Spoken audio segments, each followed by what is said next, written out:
appeals from 4 states, including Kogi and Imo. The court has now affirmed the re-election of Doyodiri as governor of Bayelsa State and dismissed the appeal filed by the candidate of the APC, Time Pursuver, in the state's 2023 governorship election for lacking in merit. Justice Lawal Garba upheld the judgment of the Court of Appeals delivered on the 15th of July 2024. The appellate court had held that for filing 2 notices of appeal, Mr. Silva abused the court's processes. The apex court's position is that an appellant has the right to one's notice of appeal and not multiple. Counsel to Governor Doyodiri Chris Uche commended the judgment. We are very happy that today again, Governor Doyodiri has won. You will recall that this has been a series of victories affirming his victory at the election. At the election tribunal, we won. At the Court of Appeal, we won. And today, too, at the Supreme Court, the final court, the highest court of the land, we have also won, affirming his victory at the polls. So we are very happy that the appeal filed by Silva has been dismissed, having been found by the Supreme Court to amount to a gross abuse of court process. Similarly, the Supreme Court also dismissed the appeal filed by the Social Democratic Party and its candidate, Murtala Jaka, for lacking in merit and substance in the Kogi State governorship tussle. Let's take a short break, and when we return, it will be time to discuss matters of diplomacy as the UN chief calls for permanent Africa Security Council seats. With my guest, Ademola Oshodi. Please stay with us.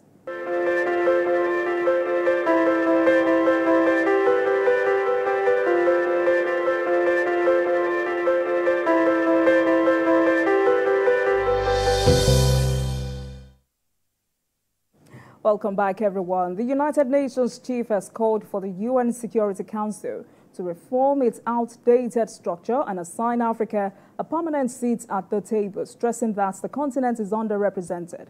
The 15-member UNSC consists of 5 permanent members with veto power, countries like China, France, Russia, the United States and United Kingdom, while the remaining 10 non-permanent seats are located regionally.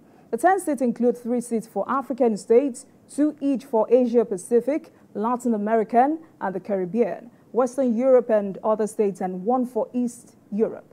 Addressing the Council during a high-level debate, Secretary General Antonio Guterres says the composition of the UNSC has failed to keep pace with a changing world. And according to him, we cannot accept that the world's preeminent peace and security body lacks a permanent voice for a continent of well over 1 billion people. Nor can we accept that Africa's views are undervalued on questions of peace and security, both on the continent and around the world. And so the big question tonight is Africa ready? And whether or not a permanent seat would translate into real influence on global issues. So let's have this conversation tonight. And joining me from our Abuja studio is Ademola Oshodi, Senior Special Assistant to the President on Protocol, is also a foreign policy analyst. Good evening to you, Mr. Ademola. Thank you so much for joining us this evening.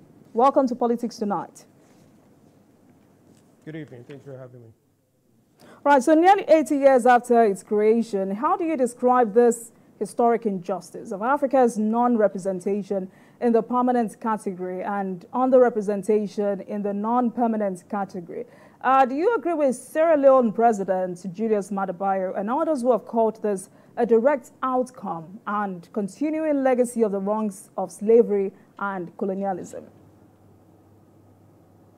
I'm not sure I will take it as far as slavery and colonialism. It's not just Africa that's been left out of the Security Council. There's also Asian countries. There's also quite big and powerful and rich European countries that have emerged after the war.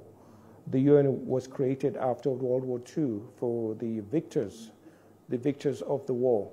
So countries that have become global powers like Germany, Japan, India, and Brazil have not been included. So it's not just a colonial thing. So Nigeria and Africa, I would say, have been excluded, and not just in the Security Council, but in many organizations around the world. We're almost like an afterthought. The bygone era of having just 5 permanent members of the Security Council is way past its due date.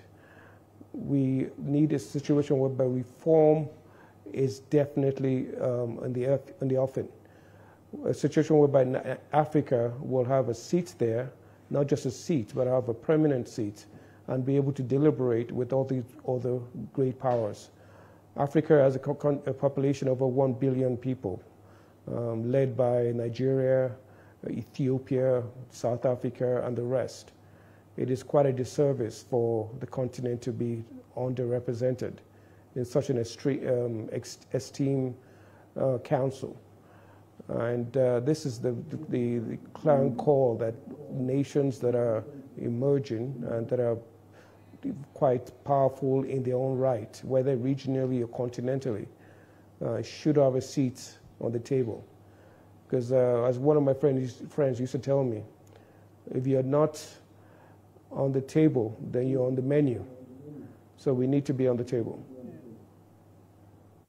You hear some analysts say African attempts to have better representation aren't new, but it's different now because current geopolitics have made this current moment quite favorable for them, and there is a competition for Africa's vote. But from your own point of view, is Africa ready? Africa is ready. Not just Africa is ready. The United Nations Security Council is ready for reform. It's ready to receive a larger group of countries, group of nations representing a different geopolitical interest and concerns. Where the world is dealing with issues of conflict, climate change, migration, and also issues around ethnic and insurgencies in different places, not just in Africa, but you find places in Burma. You have places around in Southern America. So we need an expansion of that council. Africa is ready in the fact that regardless of the situation, economic or political situation of African countries, it's still a force to be with. China, when China was a Security Council member, when it was invited, China was not a well-developed country. And we see what China is now. We think about other countries. India is a force in Asia, and so is Brazil. Nigeria has a massive population. It is the giant of Africa, regardless of what the political challenges or economic challenges we may have. You can't take that away from it. It's a population of about 200 million people. It sits in the helm of ECOWAS and African Union. It's a leader. Nigeria is a natural leader in Africa. There's no reason why Nigeria should not have that chair. I mean, I don't want to come across as being biased, but there's really no other country. South Africa is well developed, but South Africa is just a well-developed country. It's not a natural leader. Even Ethiopia has a better stake than I think South Africa in seeking the seats. But Africa is definitely ready, and I think it has to be sub-Saharan Africa. The Northern Africa, the Arabs, the Maghrebs do have their interest in Africa, but they also have their interest in the Middle East. They have their interest in Asia.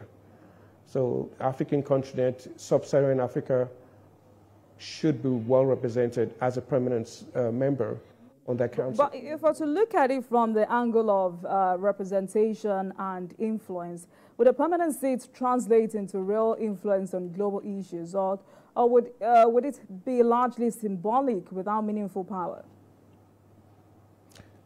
Well, it's once you have that veto, you have power. So that gives you power, that gives you strength, that gives you relevance. People will sit up and listen. If Russia, United States, or China vetoes a United Nations resolution, then we know that they have to be a negotiation. They have to find a way to water down or increase the essence of the resolution. They have a say. As long as you have a permanent seat with a veto, you have a say. Interest of Africa, especially in areas where we had conflicts, where we could not make a say. We had conflicts in Liberia, in Sierra Leone, we had in Congo, Brazzaville, in Congo, DRC, in Mozambique, and of course, we can't forget Rwanda. We did not have a say. We could not dictate if the United Nations would send troops, peacekeepers, to help the continent, to help the people. We were not on the table. In many cases, we were an afterthought. So the re-engineering of that council is not just imperative, it's a necessity. It is to really provide the general clout, the continent of 1 billion people, black people, should have a say on that seat. Right now it's a seat of white Caucasians and Chinese. So it has to be quite a very obvious diversity, and it has to be a very obvious intervention towards that. So if you say power is enough, how then do you think Africa should ensure that a permanent seat leads to substantial outcomes? A permanent seat will, as I said, give us that authority, that veto power, if necessary, to be able to determine what affects the continent. We can then hopefully ensure areas that does not even directly, for instance, well, I would say directly affect us, like climate change, for instance. The Western countries are the biggest culprits for climate issues. They are the biggest emitters.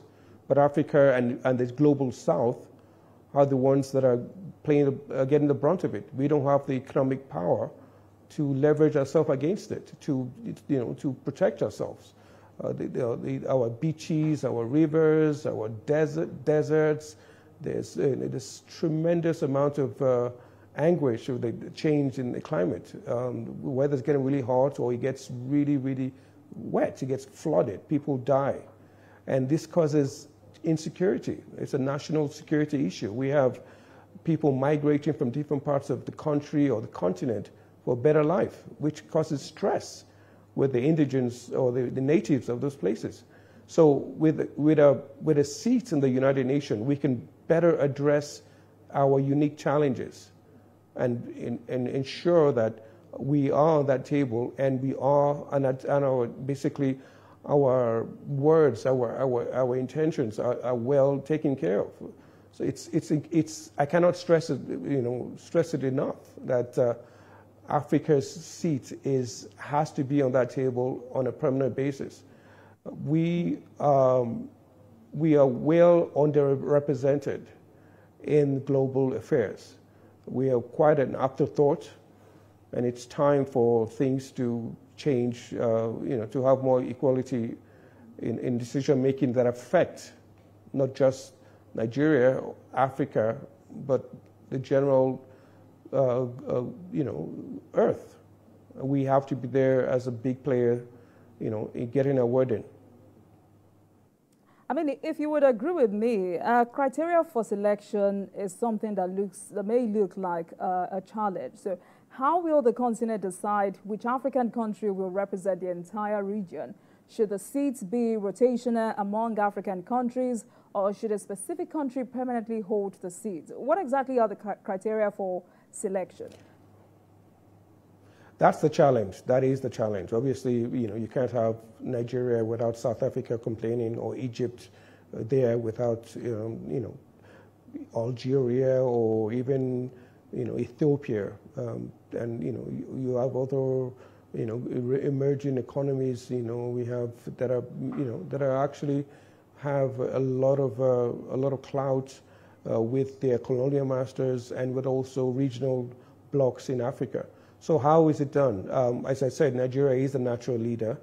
South Africa is an economic, well-developed country. Ethiopia is an emerging African economy with a colossal population. And you have Egypt that has African interest, but also Middle East concerns. They're also a big player there. My suggestion is obvious number one would be have Nigeria, without being biased, of course, Nigeria as the natural leader taking the position. But another way around it, which some analysts have mentioned, is to have African Union send a representative representing the African Union. So African Union would be having the seat on the United Nations with also veto power. And same thing that could be done with the European Union. Germany, a very big player in the world, is not a United Nations Security Council. So what stops the European Union having a seat on the council with the same powers and the provisions of a permanent member? What stops the Southern American, Latin American countries also having their association represented there? If there's a dispute in having one country representing the interest of those regions, it is contentious. It is very contentious. That's one of the biggest challenges: who takes the seat? And it's, again, as I said, it's not just a uniquely African continental issue. It is a global issue. There's also some countries that have, problems with another country, maybe historically or for whatever reason. And each country has their own unique challenges. Each country has a unique benefits. I asked the question because for Sierra Leone president, he's saying that the African Union will choose the African permanent members. I mean, it says Africa wants the veto abolished. However, if UN member states wish to retain the veto, it must be extended to all new permanent members as a matter of justice. So, I mean, for the purpose of clarity and emphasis, what would be the implications of having or not having that power? Not having the veto power? Absolutely. It would actually make quite a difference in global issues, in global negotiations, in finding actual resolution. If it's just like what the General Assembly does, which is a general vote of a majority, having a General Assembly vote which is not really binding is, we get a lot of decisions made from that. So if they remove the veto, we could have tremendous progress. We have issues of the Russians or former USSR and America, stalling, the United Nations resolutions and United Nations actions. We also have China taking a play. You have France and you have UK supporting, Western interest. So you find the United Nations is bogged down with this veto component. So if they remove that, it will take it will really, really go a long way. But will the major powers want that? Russia, it's a declining force in the world. They need that presence, that veto, to be able to check Western interest, Western counterbalances against their moves. For instance, in Ukraine, you also have America, checkmating any action happening in the Middle East, Israel, or Iran, anything like that. So it would go a long way in getting progress done, especially just having a majority vote. And again, it will in many ways whittle down the power, the presence, and the essence of many of these permanent 5 members, that in many ways have been dominating this council since 1945. So the global West, which is the Western countries, America, Europe, Japan, and South Korea, they have dominated their interest in the world. Now you're finding the emergence of the global East, which is places like China, and the rising force of China. I think it's really dominated by China. And then you have the global South, which is, of course, led by India, led by Brazil, Nigeria. Those countries do want a place on that table. And you find, because of this exclusion, you find them in the G77 group of nations, nations of developing countries. They feel excluded. Now they're having to deliberate about issues concerning the global south against the rich global north.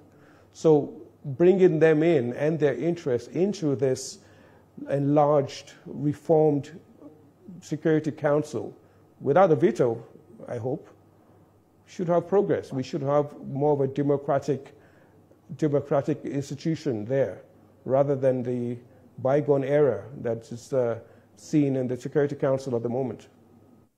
All right. So I think it's also very important for us to talk about preparedness and cohesion. I mean, the conversation out there is the African Union prepared to take a unified stance on key global security issues? Can the continent's leaders agree on a cohesive foreign policy agenda that reflects Africa's diverse interests? How best can we achieve this? We can vote at the African Union. We can have a vote. We can have, votes could be from the regional blocs, ECOWAS, Economic Community of West African States, the Southern African Group, East African Group, the North African Group. You could have it, on a general assembly format where majority. We could rotate it and have Nigeria be a member, with a permanent member of the UN, and then South Africa takes over Ethiopia, Egypt, and any other force, emerging force, natural leader or economic giant in Africa to also play a role. The most important thing here is, what we're missing the point is, ensuring Africa's interest is protected. Obviously, it would be considered weird if a small African country is leading the rest of the 1 billion populated continent. But the key here is to ensure we have respect, leadership, and the natural leaders are the countries I just mentioned. And I believe they will push for the interest of their region, sub-region in Africa, and also for the continent itself. We all know what Nigeria's role is with the Economic Community of West Africa, with ECOWAS. Nigeria has pivoted peace enforcement, especially in Liberia, in Sierra Leone. Nigeria has provided tremendous amount of peacekeepers for the United Nations over the decades, from the 60s, almost from the inception of independence. Nigeria has played a role in East Africa. Nigeria has provided training with the technical aid corps, training for least developed African countries and even Caribbean countries. Nigeria has also ensured we have, democracy in many parts of West Africa, ensuring that peace is kept. Nigeria has also provided support for the liberation of South Africa, Rhodesia, Zimbabwe. Nigeria has played a role in also ensuring that we find in the Sahel, even beyond ECOWAS, with Chad, we have issues with insecurity. Nigeria has played a pivotal role there. Nigeria has provided the ground for assistance for many North African countries. We championed areas of the Western Sahara for a while. So Nigeria has played that leadership role, and it will continue to play it as a permanent member of the United Nations. It is a natural leader, as I said. And South Africa has been relatively new. Sorry? I hear you, but I mean, is global perception a challenge? How does the rest of the world perceive Africa's demand for a permanent seat? Africa's calls for inclusion being taken seriously by the existing powers? Well, this is it. 2/3 of the United Nations, 2/3, I say, are from the global south, from developing countries.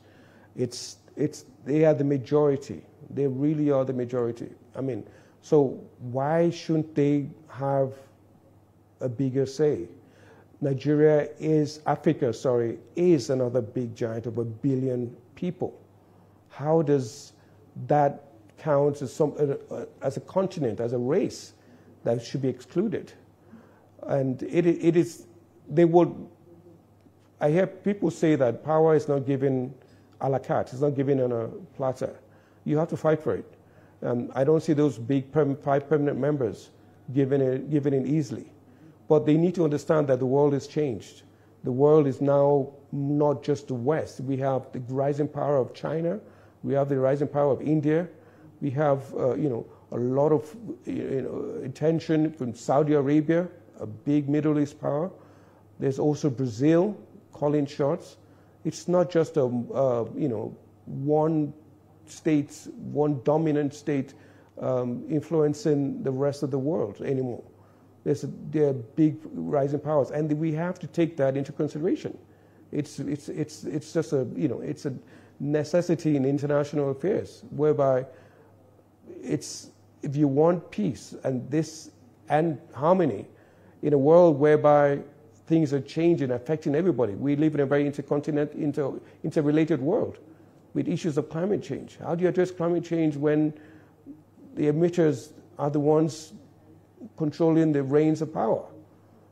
So Africa, being the least developed place in the world, it also has tremendous potential. It's going to be one of the biggest places in the world regarding population in the next few decades. Are they going to be not included? I doubt that, and I think it just has to be a continuous negotiation. Yes, Mr. Oshodi, let's come back home. So, how does Africa plan to address its own internal conflicts? I mean, talk about governance challenges and economic disparities while taking on the responsibility of a permanent UNSC seat. How does Africa deal with it itself? Is that what you said? Absolutely. And I ask that question because there are those who say no region dramatizes Africa's contrast of opportunity and risk more than the continent's West. An example is the last meeting of the three defiant military rulers. Many say that meeting reflects a commonly seen image of West Africa. So overall, can Africa's role on the Council help to address these issues? Yes, Africa is dealing with issues of governance, and we turned the table since the 90s. There was more of a democratic representation in most African countries. Obviously, the past few years we've had we've been backsliding with in West Africa with Burkina Faso, with Guinea, with Mali, and of course with Niger. We've had a tested moment in Senegal. We've had issues around in East Africa with Congo Brazzaville, and we've had challenges in Chad with after the assassination or the death, of Deby, President Deby in Chad. So it is quite an unfortunate situation that has happened regarding the testing of democracy, but it does not necessarily mean that we should not have a representation. China is not a democratic country, but China plays a big role in the United Nations and in global affairs. So though Nigeria and Africa is developing, it is an opportunity for also to ensure that the system that situation is well democratized with equal diversity. All right. Thank you so much for your time with us tonight. Ademola Oshodi, Senior Special Assistant to the President on Protocol, and is also a foreign policy analyst. Thank you so much for joining us on Politics Tonight. We appreciate it. Thank you. Let's take a break now, and when we return, we will shift our attention to judicial reforms in Nigeria as judges get pay rise, and I will be speaking with Libros Oshoma. Please stay with us.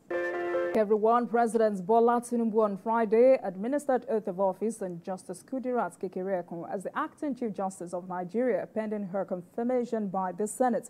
The swearing-in of the 23rd Chief Justice of Nigeria and the second female justice to hold the office took place at the Council Chamber of the State House in Abuja. In his remarks, President Tinubu urged the acting Chief Justice of Nigeria to defend the independence of the judiciary and promote the cause of justice. Before we speak with Libros, let's listen first to the President.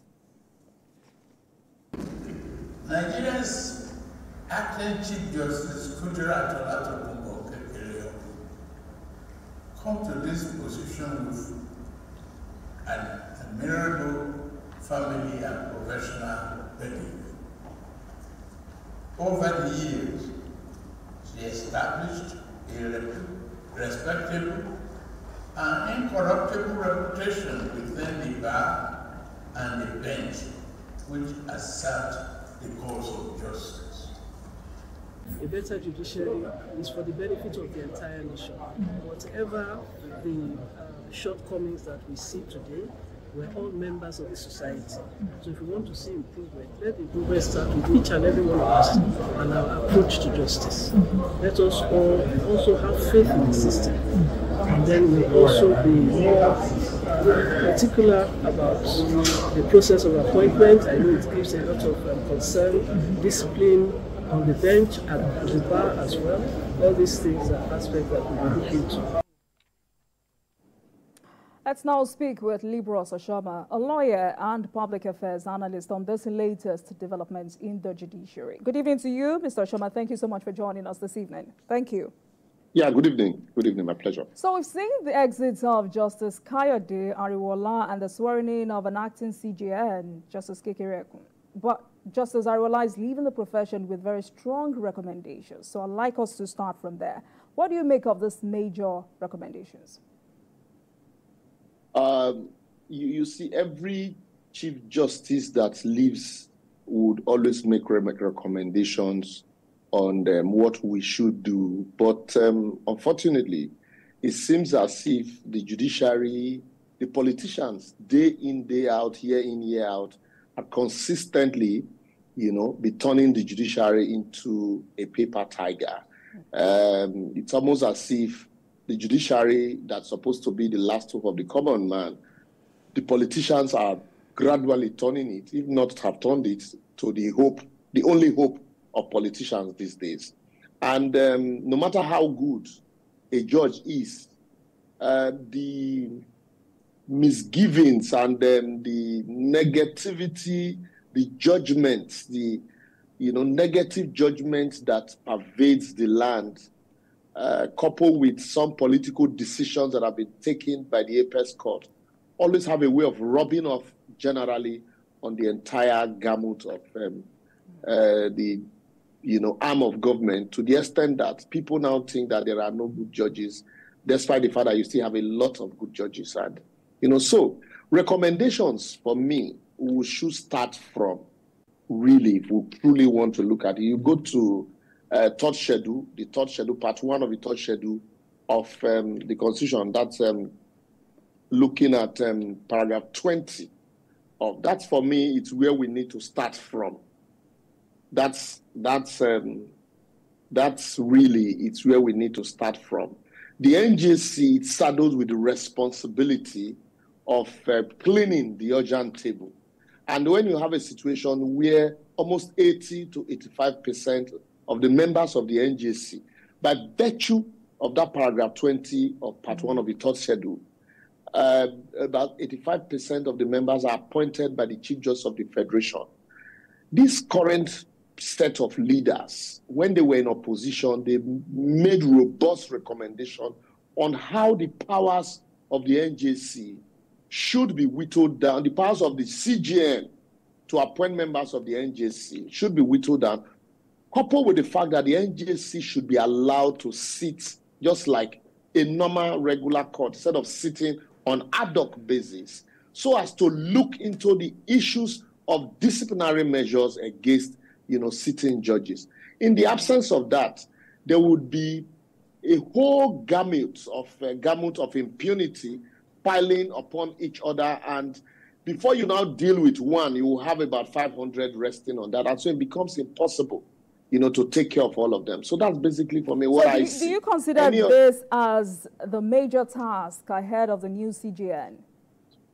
It is not just a tax for the CJN, it is a tax for the president and a tax for the National Assembly, because it is the responsibility of the National Assembly to amend the Constitution, just the way they have, amended the law to, elongate the tenure of, has increased salaries and allowances of judges. on the same vein, the way they have extended the retirement age of Supreme Court justices, it is also there's need to amend that paragraph 20. Because quickly, permit me to read. All right. If you look at it, it says the NJC, the National Judicial Council, the members shall comprise follow the Chief Justice of Federation, the President Court of Appeal, the five retired justices selected by the Chief Justice of the Federation, Justice of the Nigeria from the Supreme Court or Court of Appeal, the Chief Judge of the Federal High Court, the President of the National Industrial Court, 5 Chief Justices of the state to be appointed by the Chief Justice of Nigeria from among Chief Justices of the states, 1 Grand Cadi to be appointed by the Chief Justice of Nigeria from among Grand Cadi, 1 President of the Customary Court of Appeal to be appointed by the Chief Justice of Nigeria from among the President, 5 members of the Nigerian Bar Association who have been qualified to practice for a period not less than 15 years, at least one of whom shall be a senior advocate, appointed by the Chief Justice of Nigeria on the recommendations of National Executive Committee of the Nigerian Bar. 2 persons not being legal practitioners who, in the opinion of the Chief Justice of Nigeria, are of unquestionable character. So almost everybody here is appointed by one man. And we all know that when we say when power corrupt and absolute power corrupt, absolutely. So before now, it is the intention and the intent of the drafters of the Constitution that the ideas of a judge, the ideas of a judge are up in the heavens. And that's why before now you hardly see them. You know, they live a very secluded life. But today, where judges are at the mercy of governors, of presidents, where governors will buy cars and gifts to president. You remember the case of Concord at the 9th Justice of the Supreme Court, where Concord published that the president gifted Justice of the Supreme Court Concord vehicles, and they felt the fame that, you know, you can't say that they were gifted vehicles. But today, we see a governor handing keys to judges, and we just excuse it away. And you expect that, you know, despite the clear provisions of the law, because if you look at that same, you know, paragraph 20, if you go down on that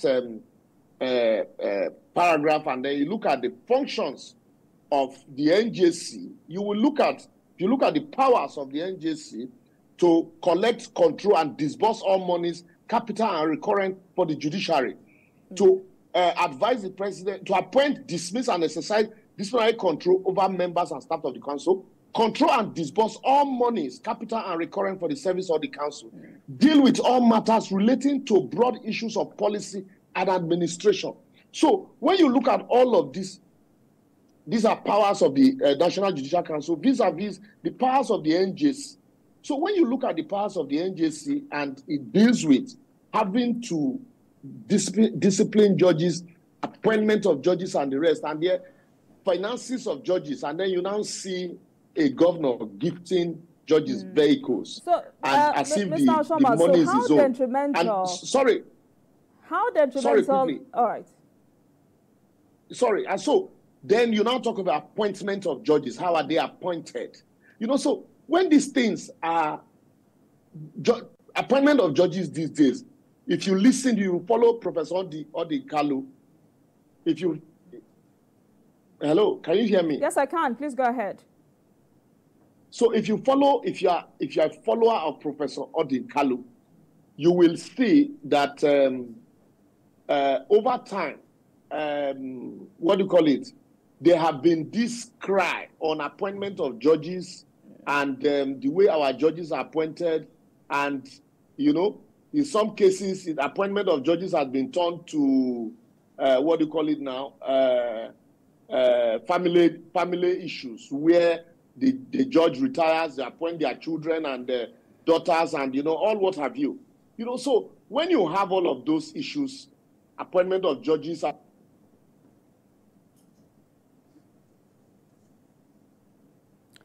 So, Shama, are you there? All right, so if you can hear me, Mr. Libros, I wanted to ask how detrimental this is to the independence of the judiciary and, I mean, overall administration of justice in Nigeria. Are you there?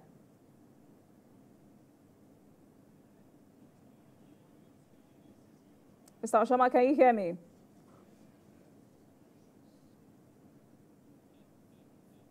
right. Mr. Shoma, if you can hear me, I wanted to know how detrimental this is to administration of justice in Nigeria and the independence of the judiciary. Yes, I can hear you clearly. And like I said, the first step, like I talked about disciplinary appointment of the members of the NJC. I also need to talk about the appointment of judges. Okay. So if the judges are appointed by who no man, a governor will recommend, outgoing justices will recommend their children.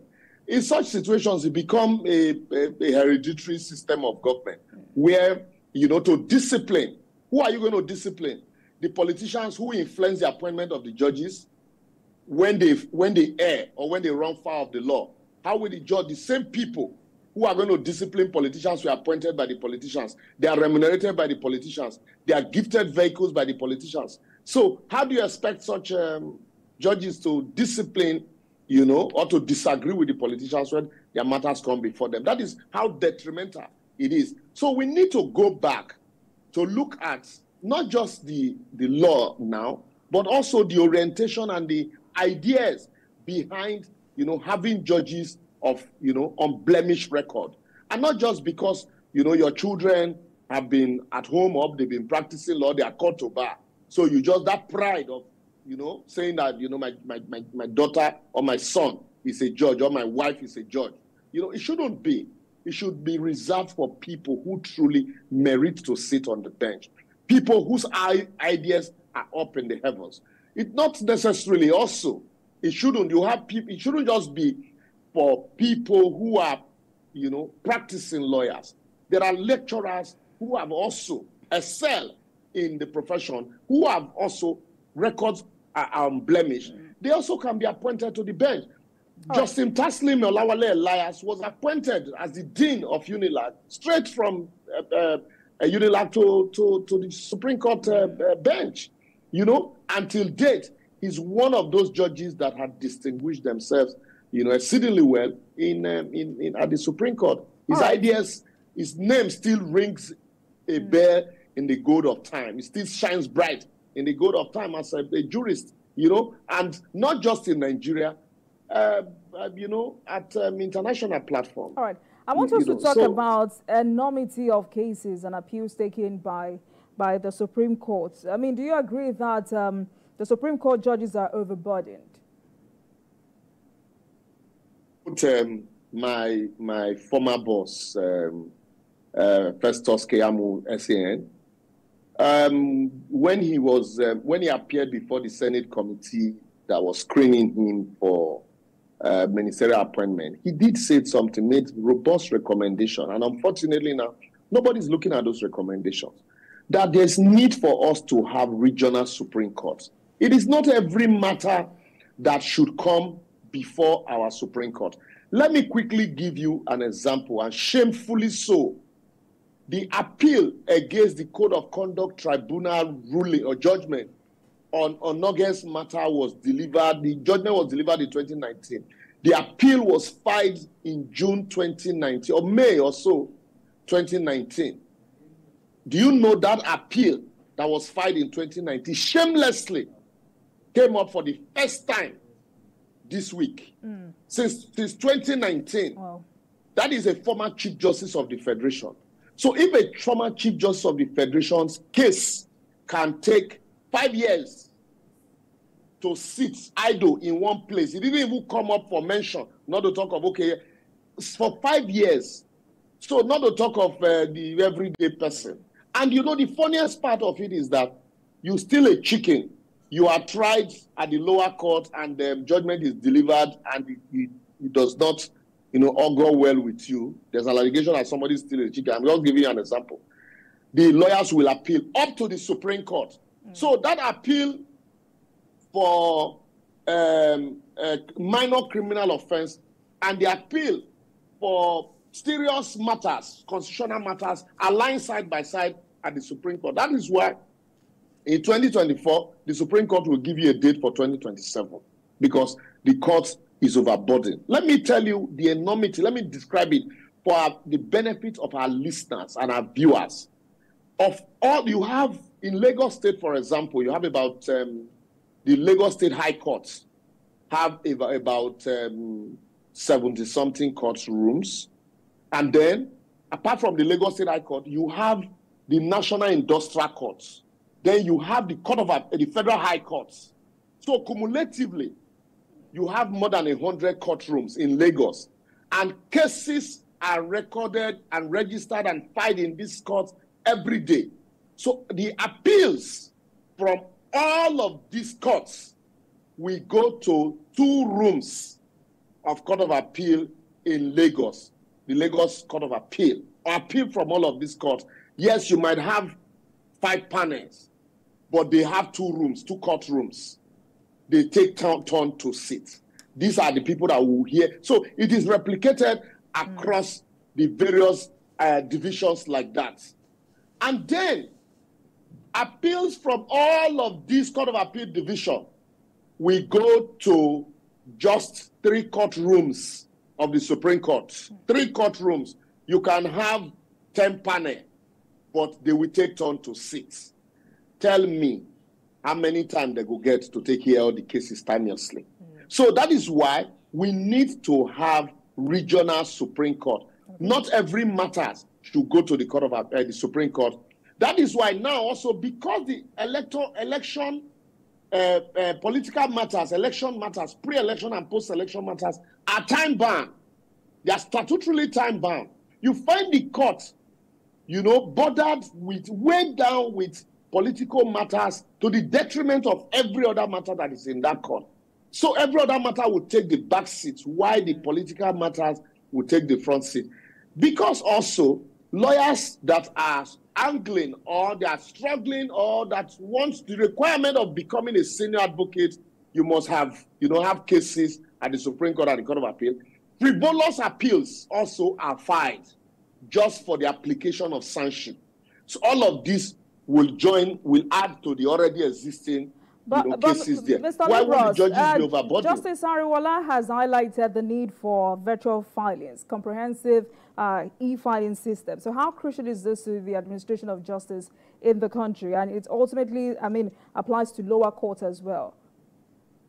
You see, the e-filing, it will reduce the problem, but also it is not just about e-filing. Okay. It's not just about e-filing. Like I said, when you file all of these processes, is it not a court that will hear them? You file and then you leave it. Well, after filing, what happens to the matter? Lagos, for as long as I can remember, Lagos had been involved in e-filing, because all of this will reduce the pressure on the judge. I agree, to write in longhand. The records are already, there online real time. That also might also help this duplicity of conflicting judgment, especially at the Court of Appeal and at the Federal High Court, where one matter will be filed in Abuja, another one will be filed in Port Harcourt or Lagos, and then one judge will give judgment to the other, will give another one, conflicting on the same set of fact. But apart from e-filing, Lagos State has been, e-filing had established e-filing for as long as I can remember. Lagos State also had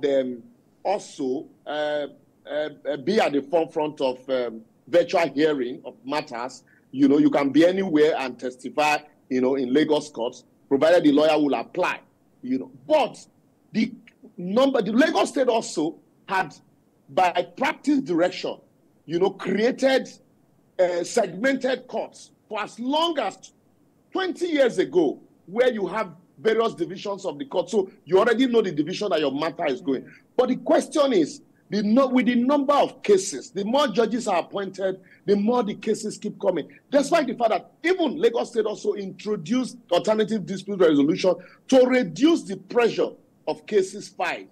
But you find out that the more the innovations, the more the cases. So these days, you have a matter that will drag on for 3, 4, 5 years at the lower court. If you remember, if you read Justice Fatai Williams' book, Cases, Places, and Faces, he said those days, in his time as a judge of the Federal High Court, there were days you will start a trial on Monday, and by Friday you are delivering judgments. You start a matter. Then also, if you remember, the case of Ondo election petition tribunal in 1978, Justice Orajo, if you remember, started hearing that matter on Monday. The governorship election petition, Michael Ajasi, by what do you call it, Saturday, the judgment has been delivered in the matter just 1 week. Mr. Libros, I'm sure we will continue this conversation some other time. Sadly, we're out of time. I do apologize. At your pleasure, anytime. I'm sure we'll continue some other time. Thank you so much for joining us this evening. I've been speaking with Libros Oshoma, is a lawyer and public affairs analyst. Thank you so much. Please have a great weekend. And you too. Always my pleasure. And thank you for watching, everyone. That marks the end of today's episode of Politics Tonight. But you can watch the repeat broadcast of this episode at midnight.